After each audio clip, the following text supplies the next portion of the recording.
Inheritance and variation, ठीक है।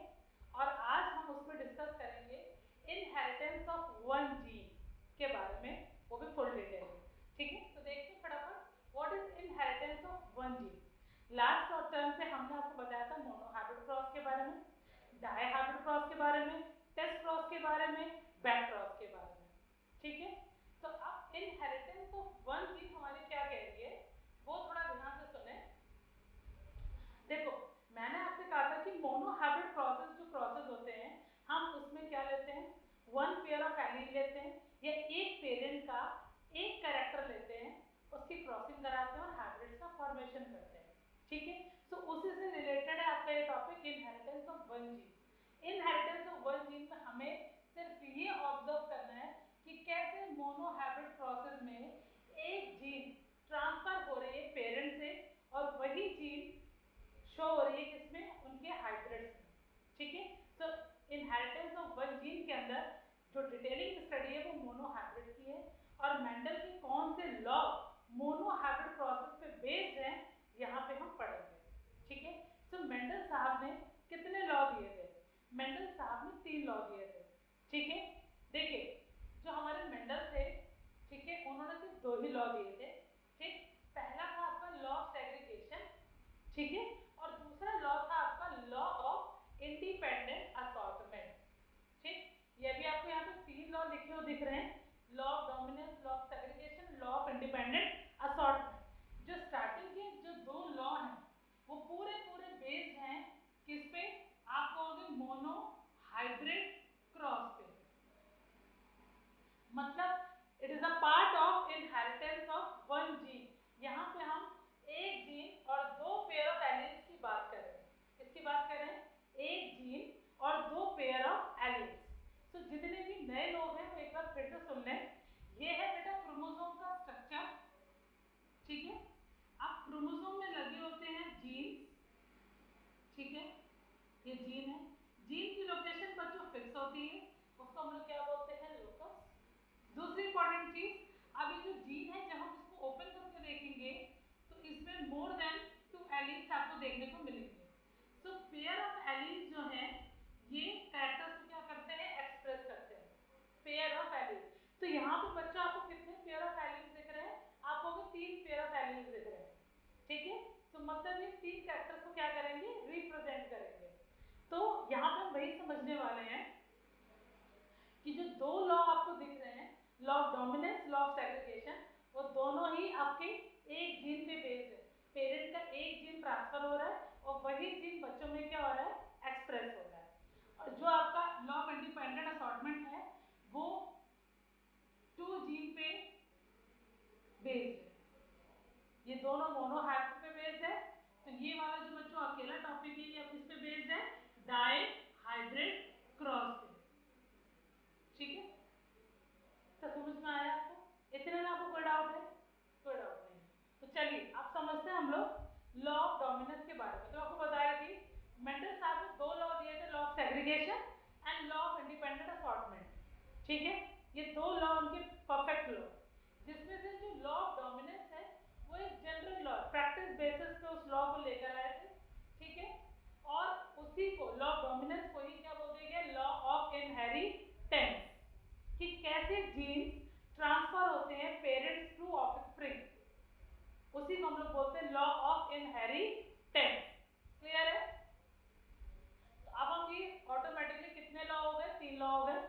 2 law Mendel साहब ने दिए थे और एक प्रोसेस था मेंडल साहब का, कौन सा प्रोसेस था, लॉ ऑफ इनहेरिटेंस, जिसको क्या बोला गया, लॉ ऑफ डोमिनेंस, ठीक है। तो चलिए समझते हैं लॉ ऑफ डोमिनेंस एग्जैक्टली क्या होता है।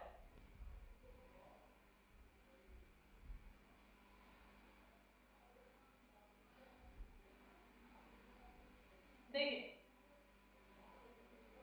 लॉ ऑफ डोमिनेंस, तो बच्चों नाम से आपको क्या समझ में आ रहा है, ये जो लॉ है मेंडल का फर्स्ट लॉ, ये हमें ये बताता है कि हमने 2 पेरेंट्स लिए, एक था हमारा डोमिनेंट पेरेंट और एक था हमारा रेसेसिव पेरेंट। हमने 2 पेरेंट्स लिए, एक डोमिनेंट पेरेंट लिया और एक रेसेसिव पेरेंट लिया, ठीक है। लेकिन F1 जनरेशन में सिर्फ डोमिनेंट प्रॉपर्टी एक्सप्रेस होती है, रेसेसिव प्रॉपर्टी एक्सप्रेस नहीं होती है, ठीक है। तो उसी में बेस्ड है हमारा लॉ ऑफ डोमिनेंस, ठीक है। तो समझते हैं इसको। अब यहाँ पर हमने समझने के लिए एक एग्जाम्पल ले लिया है। एग्जाम्पल हमने किसका लिया है, आप कहोगे स्टेम लेंथ का लिया, ठीक है।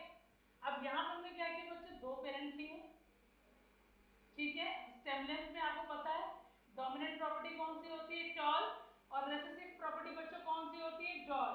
अब जो टॉल है उसको हम लोग क्या लिखते हैं बच्चों, होमोजाइगस डोमिनेंट। अब होमोजाइगस डोमिनेंट का मतलब क्या है वो भी समझ लेते हैं। दोनों एलील्स जो हैं वो कैपिटल लेटर में है, ठीक है, और दोनों एलील्स सिमिलर है। तो जब दोनों एलील्स सिमिलर होंगी, कैपिटल लेटर में होंगी, सिमिलर है तो टर्म आएगा होमोजाइगस, कैपिटल लेटर में है तो टर्म आएगा डोमिनेंट, ठीक है। देखिए ड्रॉ के लिए यहाँ पे हमने एलील्स लिए स्मॉल टी। अब सिमिलर है तो हम टर्म यूज करेंगे होमोजाइगस, ठीक है। अब स्मॉल लेटर में स्मॉल अल्फाबेट में है तो हम टर्म यूज करेंगे रेसेसिव, ठीक है। अब बच्चों हमने इसकी एक एलील ले ली है, ठीक है, और हमने यहाँ पे एक एलील ले ली है, दोनों एलील्स आपस में क्रॉस कर रही है, कैपिटल टी स्मॉल टी, ठीक है। तो ये हमारा कौन सा जनरेशन आ गया, आप कहोगे F1 जनरेशन आ गया, मतलब फर्स्ट फाइलियल जनरेशन, ठीक है। अब F1 जनरेशन जो आपको दिख रही है, ठीक है, उसमें सिर्फ और सिर्फ डोमिनेंट प्रॉपर्टी क्या हो रही है, एक्सप्रेस हो रही है। दो एलील्स हैं, कैपिटल टी और स्मॉल टी। मेंडल ने कहा था कि जब डोमिनेंट और रेसेसिव आपस में क्रॉस करते हैं तो F1 जनरेशन में सिर्फ और सिर्फ डोमिनेंट प्रॉपर्टी ही एक्सप्रेस होती है, रेसेसिव प्रॉपर्टी एक्सप्रेस नहीं होती है। तो यहाँ पे जो भी हमारी F1 जनरेशन है उसको हम लोग क्या कहेंगे, हाइब्रिड टॉल। समझ में आया। अब ये प्योर टॉल क्यों नहीं है, अब जो पेरेंटल जनरेशन थी हमारी, ठीक है, ये हमारी पेरेंटल जनरेशन है, तो पेरेंटल जनरेशन कैसी थी हमारी, प्योर टॉल। प्योर टॉल क्यों थी, क्योंकि यहाँ पे दोनों एलील जो है वो सिमिलर है, और दो एलील जब साथ में आएंगे तब जाके प्योर टॉल कैरेक्टर क्या होगा, किसी भी ऑफस्प्रिंग में शो होगा। अब यहाँ पे आपको दिख रहे हैं दो अलग अलग एलील्स, तो कौन सी कंडीशन यहाँ पे आ गई, आपको हो गया हेट्रोजाइगस, ठीक है। अब हेट्रोजाइगस कंडीशन में कैपिटल टी आ रहा है और स्मॉल टी आ रहा है।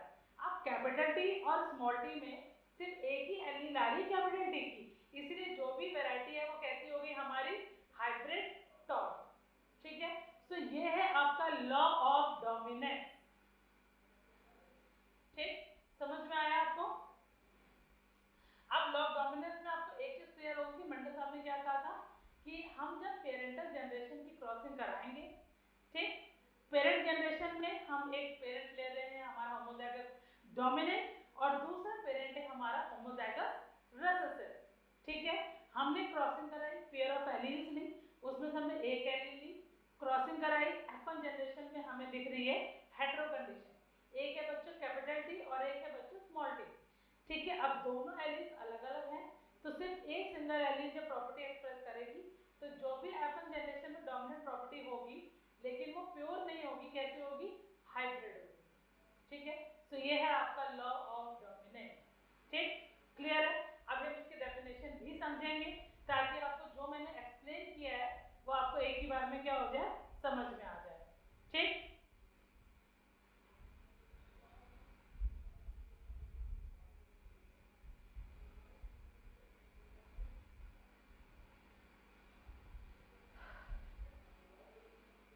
अब देखिए ये है डेफिनेशन जो आपको एक बार पढ़नी है और आपको पढ़ते ही समझ में आ जाएगी कि मैंने अभी आपको क्रॉसिंग के थ्रू क्या एक्सप्लेन किया है। तो सबसे पहली चीज मैंने आपको बताई है, अब ये लॉ क्या कह रहा है, this law states that crossing between a pair of organism with pure contrasting character. हमने प्योर टॉल वैरायटी ली थी, प्योर ड्रॉप वैरायटी ली थी, तो यहाँ पे इसके लिए क्या लिखा हुआ, pure contrasting character. Contrasting word क्यों है, क्योंकि दोनों कैरेक्टर अपोजिट है, एक टॉल है तो दूसरा ड्रॉप है, ठीक है। only one character of the pair appear in F1 generation। अब दो कैरेक्टर हमने लिए उसमें से एक ही कैरेक्टर F1 जनरेशन में क्या होगा, एक्सप्रेस होगा, ठीक है। तो कौन सा कैरेक्टर एक्सप्रेस होगा, तो आप कहोगे डोमिनेंट, और जो कैरेक्टर एक्सप्रेस नहीं होगा वो है आपका रेसेसिव कैरेक्टर। क्लियर हो गया, समझ में आया। चलो भाई, अब ये जो प्रोसेस अभी हमने एक्सप्लेन आपको किया था क्रॉस पे बेस्ड है, ठीक है। और मोनो हाइब्रिड क्रॉस का रेशियो आप सभी को पता है, हमने आपको दो रेशियोज पढ़ाए थे, फिनोटाइप रेशियो पढ़ाया था, जीनोटाइप रेशियो पढ़ाया था। फिनोटाइप रेशियो क्या आया था 3:1 और जीनोटाइप रेशियो आया था 1:2:1, ठीक है। अब जब पेयर ऑफ एलील्स हम साथ में रखते हैं, F1 जनरेशन हमारा आया, तो F1 जनरेशन में आपने ये पढ़ा था कैपिटल टी स्मॉल टी, अभी हमने आपको क्रॉसिंग कराई, हमने आपको बताया कि एक कैपिटल टी है और एक स्मॉल टी है, जब दोनों साथ में आ रहे हैं तो क्या आ रहा है, कैपिटल टी स्मॉल टी, तो यही प्रॉपर्टी आ रही है, ये है आपका F1 हाइब्रिड।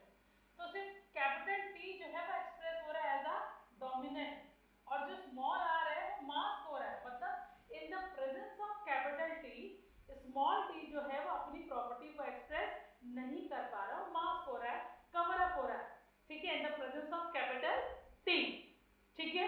इसीलिए स्मॉल आर को क्या बोला गया है, रेसिस्टिव, ठीक है।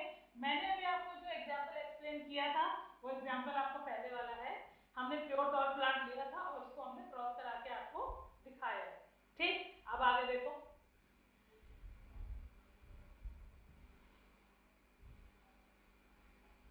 फिर अब जो हमने लॉ अभी पढ़ा वो लॉ क्या कह रहा है, अकॉर्डिंग टू दिस लॉ जो भी करेक्टर है, कौन सा करेक्टर है, डोमिनेंट करेक्टर और एक रेसेसिव करेक्टर, दोनों ही करेक्टर्स कंट्रोल्ड हो रहे हैं किसके थ्रू, आप कहोगे फैक्टर्स के थ्रू। और मैंने आपसे कहा था फैक्टर टर्म दिया था मेंडल ने और जॉनसन ने टर्म दिया था उसी को जीन, समझ में आ रहा है। सो क्रोमोसोम की जो यूनिट है वो क्या है, जीन है, और उसी जीन को फैक्टर नाम दिया था किसने, मेंडल ने, ठीक है। सो जितनी भी कैरेक्टर्स हैं उनको कौन कंट्रोल कर रहा है, आप कहोगे फैक्टर्स। फैक्टर्स हमेशा आपको पेयर में दिखेगा, कभी सिंगल नहीं दिखेगा आपको। दूसरा, अब एक जो फैक्टर का एक पेयर होगा वो डोमिनेंट होगा और जो दूसरा फैक्टर का पेयर होगा वो रेसेसिव होगा, ठीक है। सो ये जो लॉ मेंडल साहब ने बताया था ये यूनिवर्सली एप्लीकेबल नहीं है, हर प्लांट पे ये जो लॉ है वो एप्लीकेबल नहीं है, ठीक है। तो एमसीक्यू में अगर क्वेश्चन आता है कि law of dominant is applicable, तब कहोगे no, it is not universally applicable, ठीक है, क्लियर है। अब हमारा नेक्स्ट लॉ है लॉ ऑफ सेग्रीगेशन और प्योरिटी ऑफ गैमेट। पहले हम इसको एग्जांपल से समझेंगे, फिर हम इसके डेफिनेशन आपको बताएंगे, ठीक है। तो चलो एग्जांपल के पास देखिए, लॉ ऑफ सेग्रीगेशन। तो लॉ ऑफ सेग्रीगेशन को हम लोग क्या बोलते हैं, प्योरिटी ऑफ गैमीट्स। तो पहले हम इसको समझने के लिए, it is also based on, अभी मैंने आपको बताया था कि मेंडल का जो सेकेंड लॉ है वो भी बच्चों किस पे बेस्ड है, आप कहोगे मोनो हाइब्रिड क्रॉस पे, एक पेरेंट के एक कैरेक्टर को लेके जब भी हम क्रॉसिंग कराते हैं तो बनने वाले हाइब्रिड को हम लोग क्या बोलते हैं, मोनो हाइब्रिड।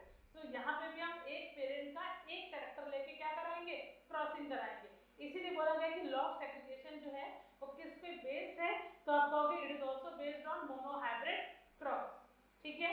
चलिए क्रॉसिंग देखिए, अब यहाँ पे बच्चों हम एग्जाम्पल आपको समझाने के लिए लेंगे फ्लावर कलर, ठीक है। तो देखो हमने यहाँ पे दो पेरेंट लिए, ठीक। अब फ्लावर कलर में आपने पढ़ा था रेड या फिर वॉयलेट, और जो रेसेसिव प्रॉपर्टी थी वो बच्चों क्या थी, वाइट। अब ये हमारा प्योर रेड है, ये हमारा प्योर वाइट है, तो दोनों कैरेक्टर जो हमारे कॉन्ट्रास्टिंग कैरेक्टर हैं वो कैसे कैरेक्टर है, आप कहोगे प्योर कैरेक्टर है, ठीक है, प्योर कैरेक्टर है। अब इसके एलिमेंट्स क्या होंगे, आप कहोगे कैपिटल डब्ल्यू कैपिटल डब्ल्यू, और इसके क्या होंगे, स्मॉल डब्ल्यू स्मॉल डब्ल्यू, ठीक। अब कुछ बुक्स में रेड को कैपिटल आर से भी लिया जाता है, मैंने कैपिटल आर बच्चों यहाँ पे इसलिए ले लिया है क्योंकि राउंड येलो की हमने जो प्रॉपर्टी पढ़ी थी उसमें हमने कैपिटल आर यूज किया था। सो हम एक जीनोटाइप को हर जगह यूज नहीं कर सकते, ठीक है, एक सिंबल को एज अ जीनोटाइप, तो यहाँ पे हम एज अ सिंबल ले रहे हैं कैपिटल डब्ल्यू, ठीक है। वाइट है, वाइट से हमने डब्ल्यू ले लिया है, ये इसका डोमिनेंट और ये इसका रेसेसिव है, ठीक है, तो चलो भाई ये सिमिलर है, तो यहाँ पे हम क्या टर्म यूज करेंगे, आप कहोगे होमोजाइगस डोमिनेंट।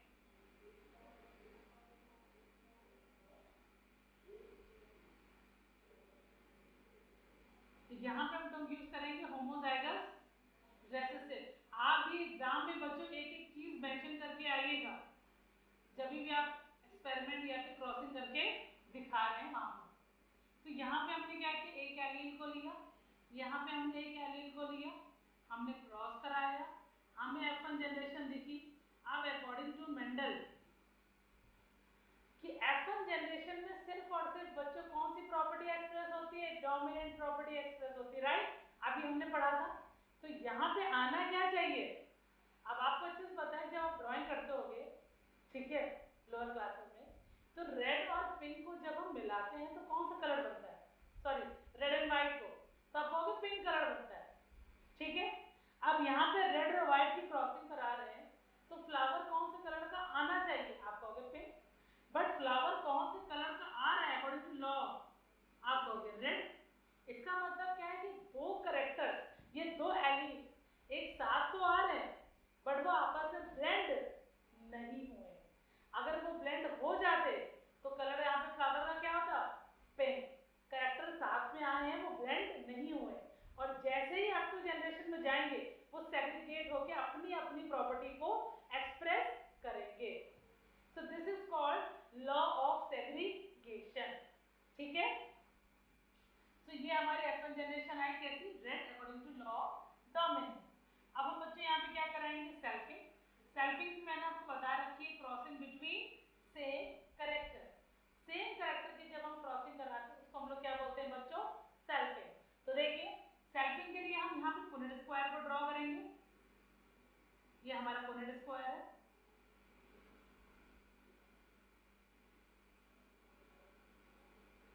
अब आपको ये तो पता है कि जो फ्लावर है हमारा पी का वो कैसा है, मैंने आपको बताया था बाइसेक्सुअल है। बाइसेक्सुअल का सिंबल हम कुछ ऐसे ड्रॉ करते हैं।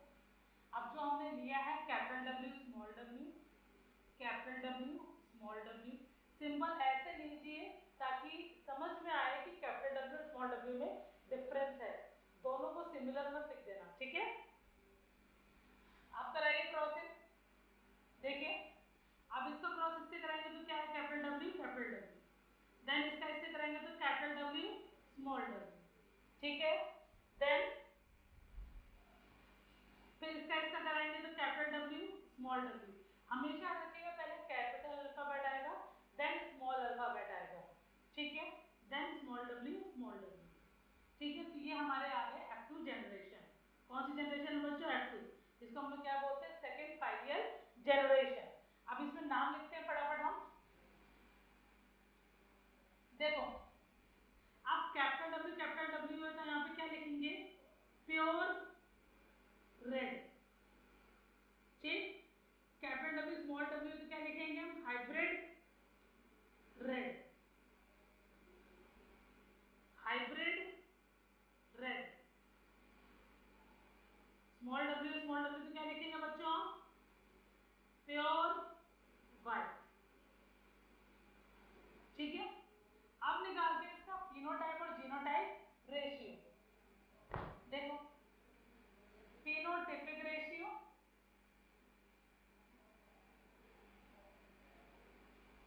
और जीनोटाइपिक रेशियो,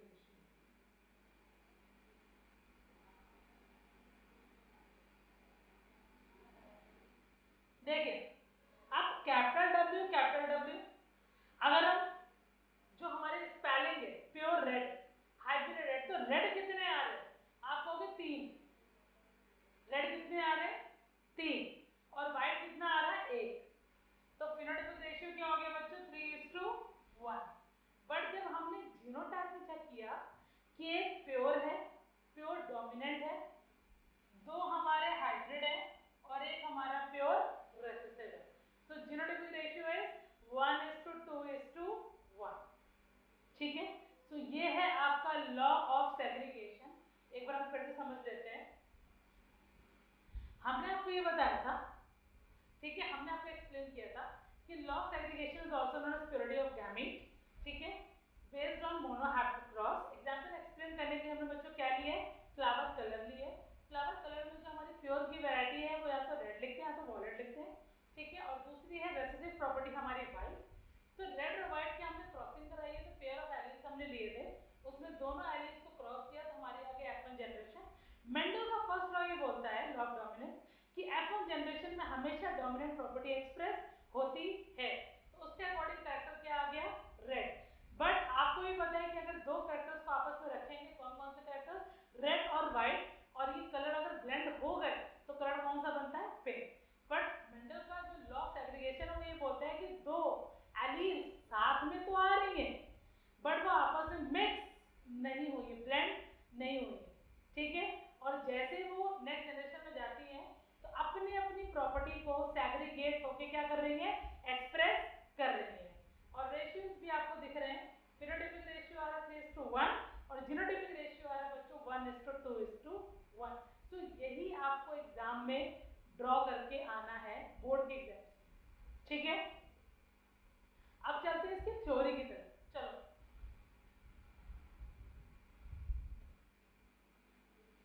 देखें, फटाफट समझिए। When pair of contrasting factors or allelomorph और genes are brought together, जब हम pair of contrasting factors को या फिर alleles को या फिर genes को साथ में रखते हैं तो हेट्रोफॉर्म आती है, yes, capital W small w। कौन सी फॉर्म है हमारी, हेट्रोफॉर्म, जिसको हम लोग क्या बोलते हैं यहाँ पे, हाइब्रिड, ठीक है। अब ये जो फैक्टर्स है ये आपस में ब्लेंड नहीं हो रहे, मिक्स नहीं हो रहे, साथ में तो आए हैं, ठीक है, बट आपस में ब्लेंड नहीं हुए, ठीक। And remain together the separate at the time of gamete formation. तो जब गैमेट का फॉर्मेशन होता है तो ये दोनों फैक्टर्स कैसे रहते हैं, सेपरेट रहते हैं, आपस में ब्लेंड नहीं होते हैं। इसी पे बेस्ड है हमारा लॉ ऑफ सेग्रीगेशन, ठीक है। इतना क्लियर हो गया, एग्जाम्पल भी मैंने आपको एक्सप्लेन कर दिया है, ठीक। तो ये दोनों जो लॉ मैंने अभी आपको एक्सप्लेन किए किस पे बेस्ड हैं आपके, याद रखिएगा, मोनो हाइब्रिड क्रॉस पे, ठीक है। अब पहले हम इसका एक्सेप्शन केस आपको बताते हैं, ठीक है, फिर चलेंगे मेंडल के थर्ड लॉ की तरफ। चलो एक्सेप्शन केस देखो आप, देखिए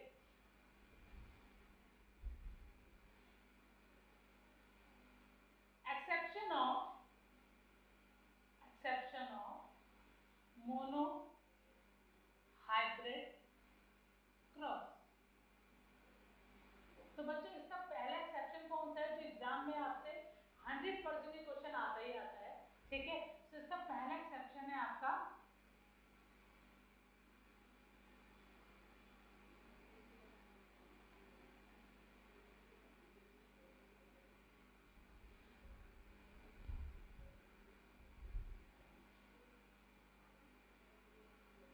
इनकम्प्लीट डोमिनेंस, ठीक है। अभी इनकम्प्लीट डोमिनेंस क्या कह रहा है, नाम से आपको समझ में आ रहा है कि जो भी डोमिनेंट प्रॉपर्टी है वो हमारी कंप्लीटली एक्सप्रेस F1 जनरेशन में नहीं होगी, इसीलिए इसको बोला गया इनकम्प्लीट डोमिनेंट। अब एक्सेप्शन क्यों बोला गया वो तो जब आगे पढ़ोगे तो आपको समझ में आएगा। तो यहाँ पे हमने अब ये जो इनकम्प्लीट डोमिनेंस है ये पी प्लांट के लिए एप्लीकेबल नहीं है, किसके लिए एप्लीकेबल नहीं है, पी प्लांट के लिए, ठीक है। तो इनकम्प्लीट डोमिनेंस हमने कौन से प्लांट में देखी, ठीक है, और कौन से साइंटिस्ट ने इसको देखा। तो सबसे पहले देखिए 4 o'clock प्लांट, 4 o'clock प्लांट, ठीक है। 4 o'clock प्लांट में हमने इस प्रॉपर्टी को देखा था, कौन से साइंटिस्ट ने देखा था, आप कहोगे कार्ल कॉरेंस, ठीक है। 4 o'clock प्लांट को और क्या बोलते हैं, आप कहोगे मिराबिलिस जलापा, मिराबिलिस जलापा, ठीक। सो जो मिराबिलिस जलापा प्लांट है उसमें कार्ल कॉरेंस ने इस प्रॉपर्टी को देखा, क्या देखा, तो देखिए हमने यहाँ पे दो जीनोटाइप लिए, ठीक, दो पेरेंट है। यहाँ पे भी जो एग्जाम्पल हम ले रहे हैं वो ले रहे हैं फ्लावर कलर का, किसका ले रहे हैं, फ्लावर कलर। तो फ्लावर का कलर है रेड, ठीक है, और दूसरा कलर है यहाँ पे इसके एलिमेंट्स क्या हो गए, कैपिटल आर, और इसके एलिमेंट्स क्या हो गए, स्मॉल आर। ठीक है, अब ये आपका प्योर होमोजाइगस डोमिनेंट है, ये आपका pure homozygous recessive, homozygous dominant. ठीक है, और ये है आपका होमोजाइगस रिसेसिव।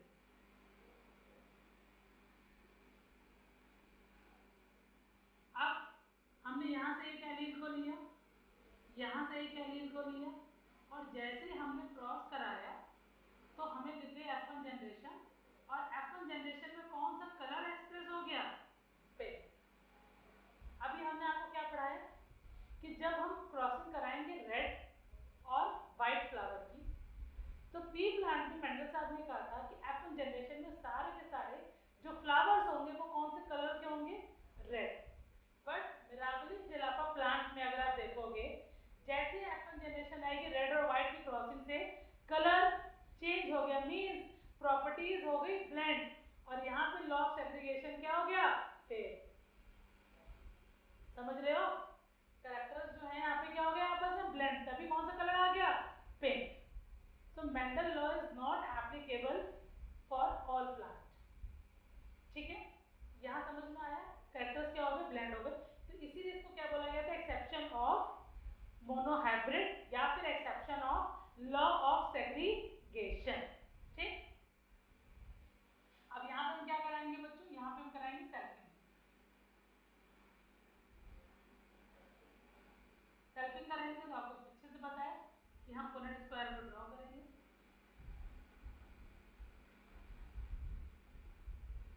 ठीक, तो यहाँ पे हमने क्या किया, capital R small R, capital R small are.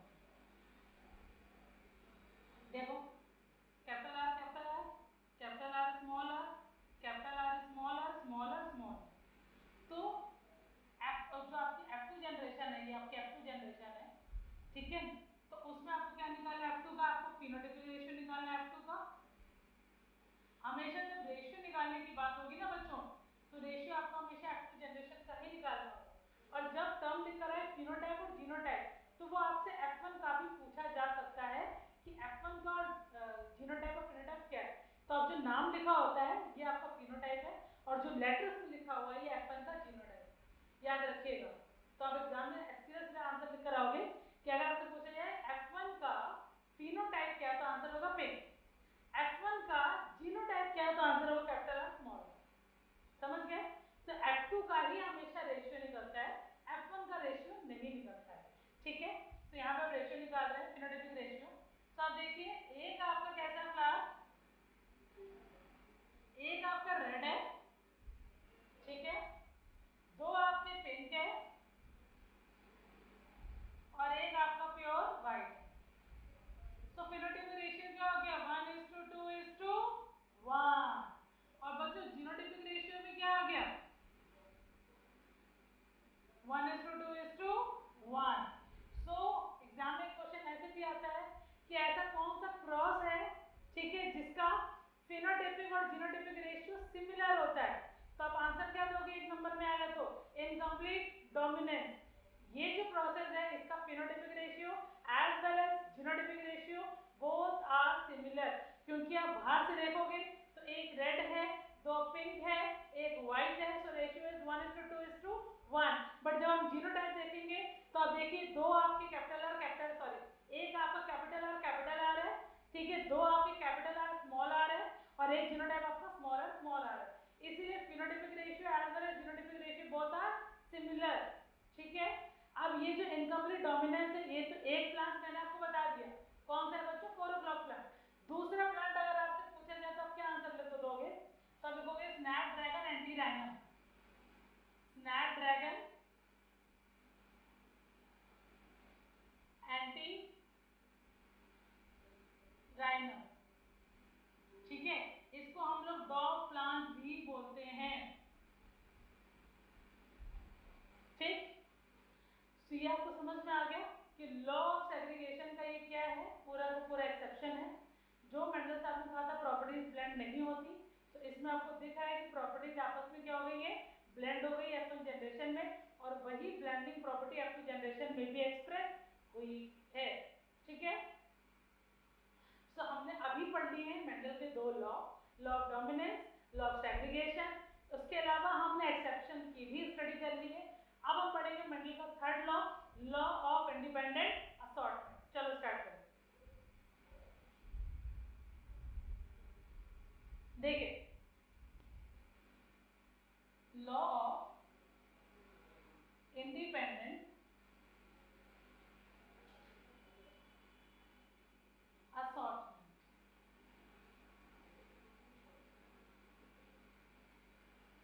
अब नाम से क्या समझ में आ रहा है बच्चों आपको? लॉ ऑफ इंडिपेंडेंट असॉर्टमेंट का मतलब ये है कि दो डोमिनेंट प्रॉपर्टी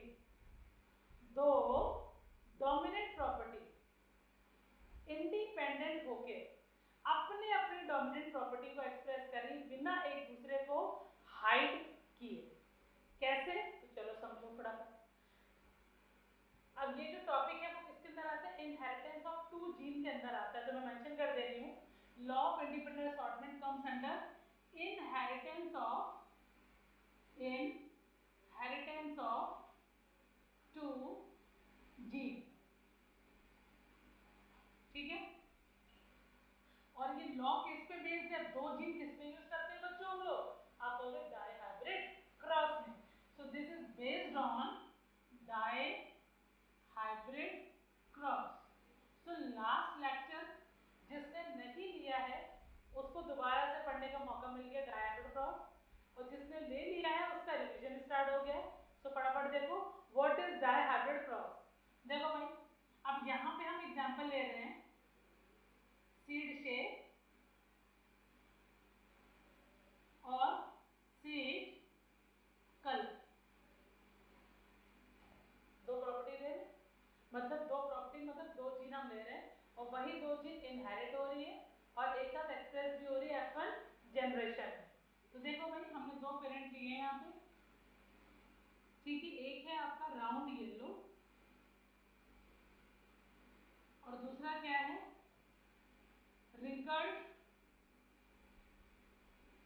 ग्रीन। अब समझने वाली बात क्या है? अब जो राउंड है वो सीड का शेप है, जो बच्चों रिंकल्ड है वो भी सीड का क्या है? शेप है। जो येलो है वो सीड का कलर है, जो ग्रीन है वो भी सीड का कलर है। तो दो प्रॉपर्टी ली है, दोनों मैंने आपको बता दी है। अब दोनों का जीनोटाइप आप क्या लोगे?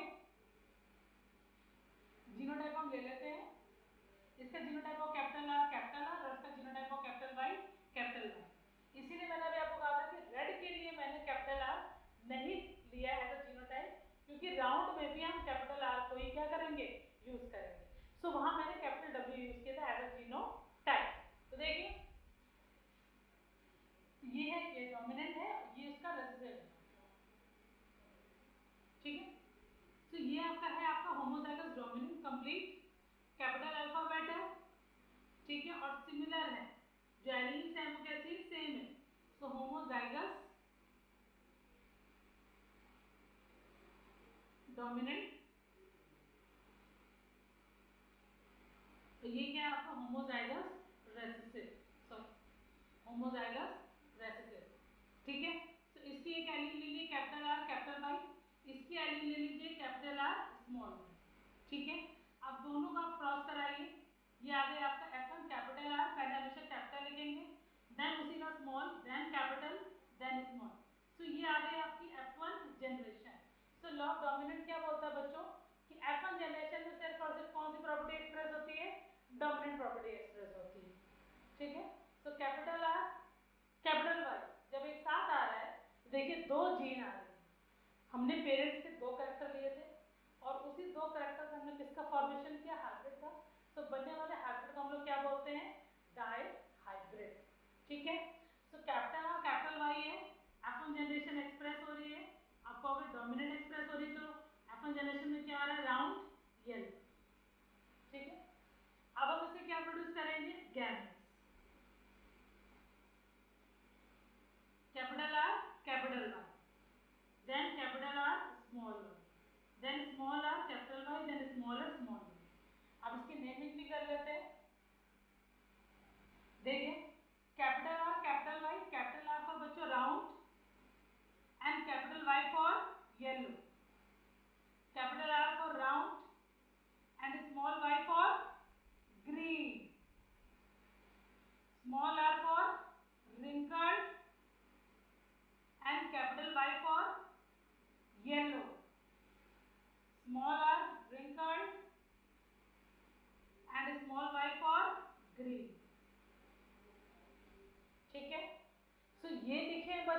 फिनोटाइप और ये लिखा है F1 का फिनोटाइप।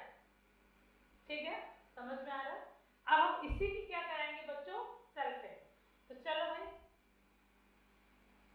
हमने करा दी सेल्फिंग। तो यहाँ हम क्या ड्रॉ करेंगे, फुल स्क्वायर। अब बच्चों 4 का स्क्वायर करते हैं तो कितना आता है, 60। ठीक है,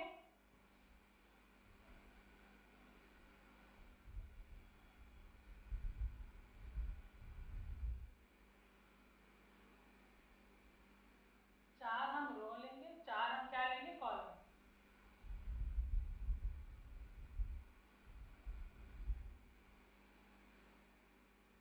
अब जो आपने निकाला है एज अ सीक्वेंस आप यहाँ लिख दो, capital R capital Y, capital R small Y, small R capital Y, small R small Y. Same अब यहाँ पे लिख दो, capital R capital Y, capital R small Y, small R capital Y, small R small Y. ठीक है, अब हमें क्या करना है, सबसे पहले बच्चों इसको लेना है और सबसे इसका क्रॉस करना है, देन सेकंड नंबर वाला लेंगे, सबसे क्रॉस कराएंगे, ऐसे थर्ड नंबर का क्रॉस कराएंगे, ऐसे फोर्थ नंबर का क्रॉस कराएंगे। तो जो पढ़ चुके हैं वो अपनी क्रॉसिंग कॉपी में खुद करेंगे। ठीक है, चलो अभी क्रॉसिंग करो। देखो, capital R capital R capital Y capital Y. ठीक है, फिर इसका बच्चों इससे क्रॉस कराओ, capital R capital Y small Y. फिर बच्चों इसका क्रॉस इससे कराओ, capital R small R capital Y capital Y, capital R small R capital Y small Y. तो ये हमारा आ गया फर्स्ट रो। ठीक, अब चलते हैं सेकंड का क्रॉस सबसे कराने, capital R capital Y small Y, then capital R small Y, then capital R capital Y small Y, then capital R small Y small Y. अब बच्चों इसका क्रॉस करेंगे सबसे, capital R capital Y capital Y, capital R capital Y small Y, small R capital Y capital Y, small R capital Y small Y. Same ऐसे नीचे वाला cross कराएंगे सबसे हम, capital R capital Y small Y, capital R small Y. ठीक है, small R capital Y small Y, small R small Y small Y. ठीक है, तो ये सारा हमारा क्रॉस आ गया। अब आपको अच्छे से मैंने बताया यहाँ पे कि ये आपको चार कैरेक्टर्स फाइंड आउट करने हैं, एज अ रेशियो निकालने हैं, इसको चार कैरेक्टर्स। तो इसको आप मान लीजिए ए, इसको मान लीजिए बी, सिर्फ समझने के लिए बोर्ड में ना करके आइएगा डी। तो सबसे पहले हम करें, जहाँ जहाँ पे हमें कैपिटल आर कैपिटल वाई दिखेगा वहां पे हम ए मेंशन कर देंगे। चलो देखो, capital R capital Y, capital R capital Y, capital R capital Y, capital R capital Y, capital R capital Y, capital R capital Y, capital R capital Y, capital R capital Y, capital R capital Y. ठीक, अब बच्चों जो remaining बचे हैं उसमें हम लेंगे capital R small Y, capital R small Y, capital R small Y, capital R small Y. ठीक है, अब जो रिमेनिंग बचे हैं उसके लिए हम लेंगे small R capital Y, small R capital Y, small R capital Y, small R capital Y, then हम ले लेंगे स्मॉल आर स्मॉल वाई। ठीक है, अब देखिए बच्चों कितने ए हैं, आप कहोगे जो ए हैं आपके टोटल वो कितने हैं, 9। ठीक है, फिर कैपिटल आर स्मॉल वाई कितने हैं आप कहोगे 3, स्मॉल आर कैपिटल वाई कितने हैं बच्चों 3, और स्मॉल वाई कितने हैं 1। So phenotypic ratio of dihybrid cross is 9:3:3:1। ठीक है, तो ये क्या है बच्चों, फिनोटाइपिक रेशियो। आप एग्जाम में मेंशन कर कर आइएगा कि जो 9 है आपके वो राउंड येलो है, जो 3 है आपके वो राउंड ग्रीन है, जो आपके 3 है अगेन रिंकल्ड येलो है, और जो 1 है आपके रिंकल्ड ग्रीन है। सो रेशियो लिखिएगा, उसके नीचे उसका नाम भी लिखिएगा। ठीक है, तो ये तो मैंने आपको फाइंड आउट करना सिखा दिया।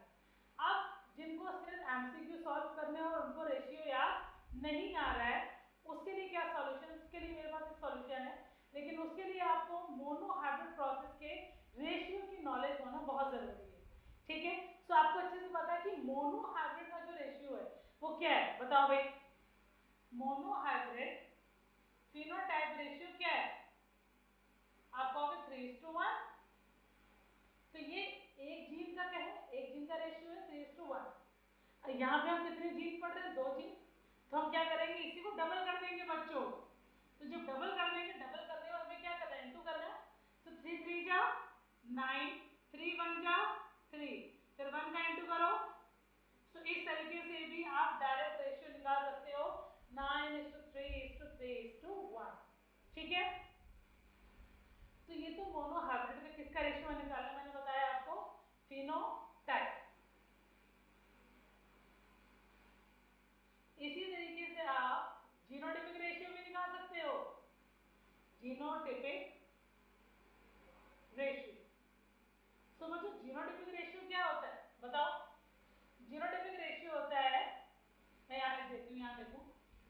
अगर हम जीनोटाइपिक रेशियो की बात करें मोनोहाइब्रिड का हो गया, ठीक है, मोनोहाइब्रिड क्रॉस का। तो मोनोहाइब्रिड क्रॉस का जीनोटाइपिक रेशियो क्या आ रहा है, 1:2:1, राइट। अब ये जो आ रहा है ये एक जीन के अकॉर्डिंग आ रहा है, 2 जीन में क्या करेंगे, इसको भी हम डबल कर देंगे। तो 1 से इंटू करो, एज इट इज आ जाएगा। फिर 2 से इंटू करो, फिर 1 से इंटू करो। So ratio is 1:2:1:2:4:2:1:2:1। तो ये डायरेक्ट निकालने का एक प्रोसेस है, एक हैक है। ठीक है, नहीं याद रहता तो इस तरीके से आप एग्जाम में कर सकते हो, रेशियोज को फाइंड आउट कर सकते हो। तो ये मैंने आपको डायरेक्ट क्रॉस दोबारा से रिवाइज करा दिया। अब हम समझेंगे कि कैसे इस पे law of independent assortment based. तो देखो भाई, यहाँ पे हमने एक पेरेंट के 2 कैरेक्टर्स को लिए और दोनों कैरेक्टर्स कैसे हैं बच्चों, डोमिनेंट कैरेक्टर है, कैपिटल आर कैपिटल वाई। ठीक है। तो लॉ ऑफ इंडिपेंडेंट असॉर्टमेंट ये बोलता है कि हमने एक पेरेंट के 2 कैरेक्टर्स को लिए और वही 2 कैरेक्टर्स नेक्स्ट जनरेशन मतलब F1 जनरेशन में ट्रांसफर हो रहे हैं और दोनों ही कैरेक्टर एक्सप्रेस भी हो रहे हैं बिना एक दूसरे को हाइड किए। देखो राउंड और येलो दोनों एक साथ एक्सप्रेस हो रहे हैं। तो 2 डोमिनेंट प्रॉपर्टी जब इंडिपेंडेंटली F1 जनरेशन में अपने अपने कैरेक्टर्स को एक्सप्रेस करती है बिना एक दूसरे को हाइड किए, उसी को हम लोग क्या बोलते हैं, लॉ ऑफ इंडिपेंडेंट असॉर्टमेंट। ठीक है। 2 डोमिनेंट प्रॉपर्टी एक साथ जब F1 जनरेशन में आती है, ठीक है, और एक दूसरे कैरेक्टर्स को बिना हाइड किए इंडिपेंडेंट होके अपनी अपनी प्रॉपर्टी को जब एक्सप्रेस करती है, तो उसी को हम लोग बोलते हैं लॉ ऑफ इंडिपेंडेंट असॉर्टमेंट। ठीक है, समझ में आ गया। तो जब लॉ ऑफ इंडिपेंडेंट असॉर्टमेंट आएगा तो आपको हाइब्रिड क्रॉस का ये डायग्राम बना के आना है। ठीक है। तो आप एक बार थ्योरी भी देख लेते हैं, चलो भाई आगे चले।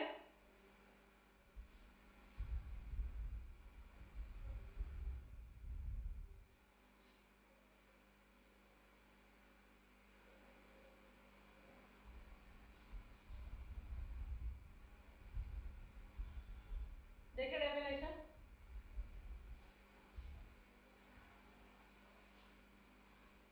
when a parent differ from each other in 2 or more pair of contrasting characters, the inheritance of one pair of character is independent to that of the other pair. This is the law of independent assortment. ठीक है, हमने 2 characters लिए थे, seed shape और seed colour. ठीक है। सो दोनों contrasting character, ठीक है, 2 और more pair of contrasting character जब एक साथ इनहेरिटेंस शो करता है, ठीक है, the inheritance of one pair of characters independent to that of the other pair. समझ में आ रहा है। तो दोनों कैरेक्टर जब एक साथ इंडिपेंडेंट होके एक्सप्रेस होते हैं अपन जनरेशन में, उसी को हम लोग बोलते हैं इंडिपेंडेंट असॉर्टमेंट। ठीक है, क्लियर है।